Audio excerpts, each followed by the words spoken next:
So basically what we found out today is that Zena, this German Shepherd, has thyroid problems, and that's why she is so thin and balding. So there are vet records stating that she has thyroid issues, and that's why she is so thin.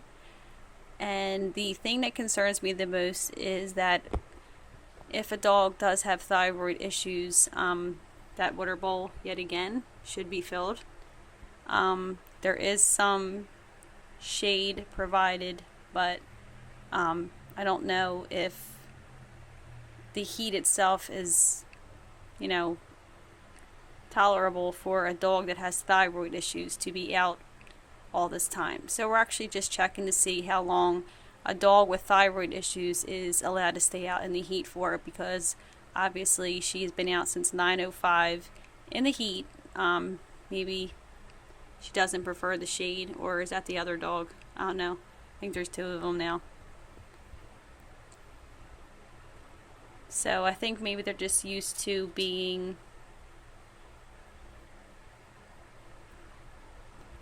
in the areas of where they're used to maybe the steps and all. What you see is very excessive heat.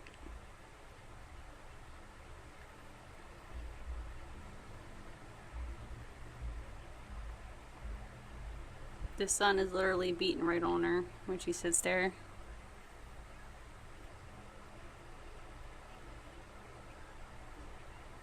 She's still out there. She's just playing.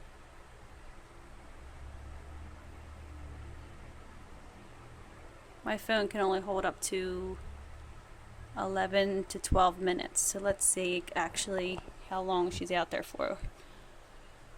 With no water in that bowl and no shade. So she didn't go in the house, which means she's around here somewhere. I don't know if she went back there to find shade or something, but I think there she is again. And she is excessively barking, because that's kind of like her sign, I guess, maybe that she's thirsty or whatever it is. But records do state that she has thyroid issues. So I'm not really sure health-wise being out here. As you can see, the temperature is hot. She's in the sun, and there is no water in that bowl whatsoever.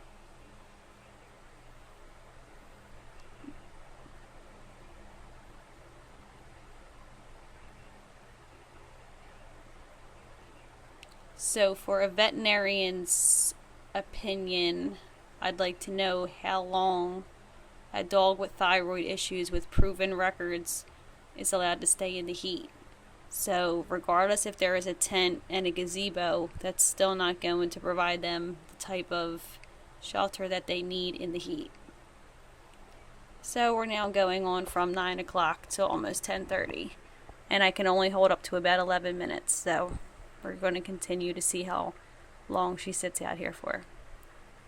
The only way in is that back door to bring her into the house. So let's see. Actually, nobody has let her in yet. She's just still chilling.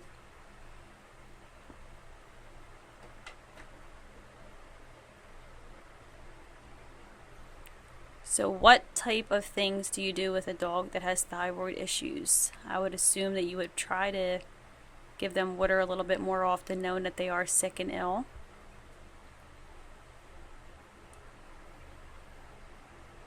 And as she sits and cries by the door and wants to get in, she still isn't let in.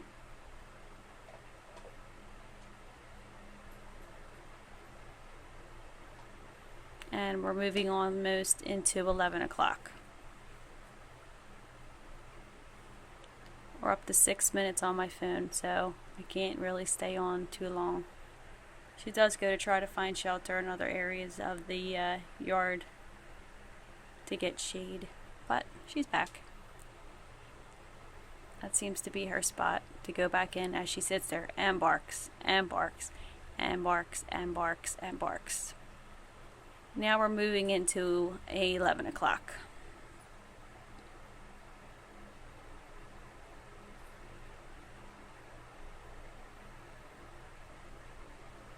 So regardless if you have a gazebo, a tent, or anything of that matter, she still needs to be brought in at some point in the heat. So we're up to 7 minutes on my phone. It's going on 11 o'clock. I'm in full speed.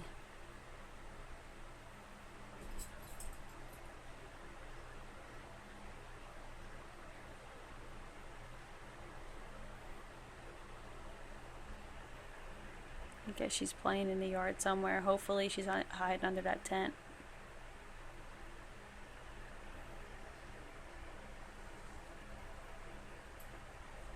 Oh, never mind. She's back. It's now 11.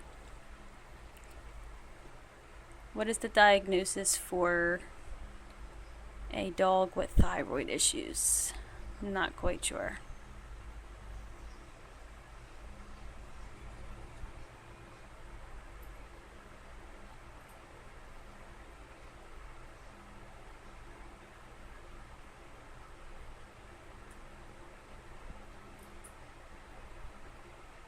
I don't actually know where she just went because somebody came out, but now I don't see her again, so let's just wait and see.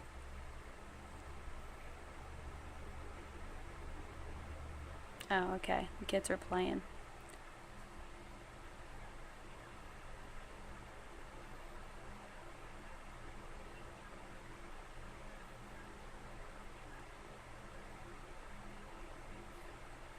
Now I just want to reverse that for 1 minute because I need to see something.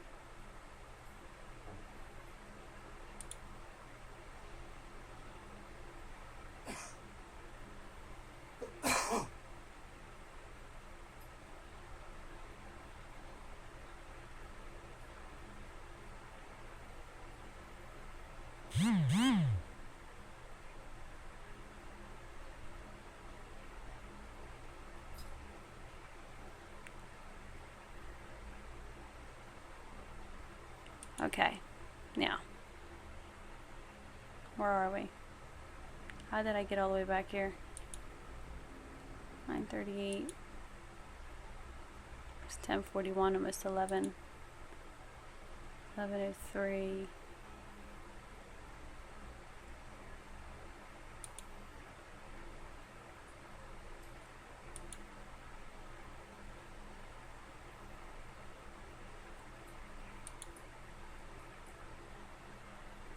We need to get to the part when the kids come out, so we need to find that part again. So we're going to put it in full speed till we get there again. Sorry, I hit the wrong button.